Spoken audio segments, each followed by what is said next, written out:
Halo guys, Assalamualaikum warahmatullahi wabarakatuh. Ketemu lagi dengan saya Aryan Sukumbang, tentunya di Rimbang Channel.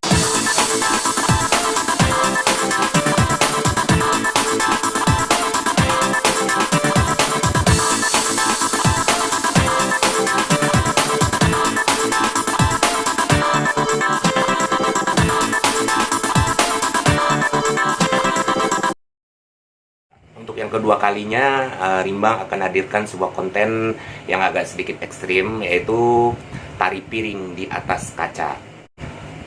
Atau boleh dikatakan, atau istilah nasionalnya yaitu debus.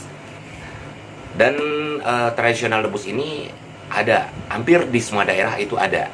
Nah, yang kali ini yang akan Rimbang tampilkan yaitu yang berasal dari daerah Bayur, Maninjau, Sumatera Barat. Sebelum menyaksikan video ini, jangan lupa di like, subscribe, dan share. Tapi jangan lupa juga ditekan loncengnya agar bisa mengikuti konten-konten Rimbang selanjutnya. Oke, ini dia videonya. Kita saksikan. Yuk. 6, 5, 4, 3, 2, 1.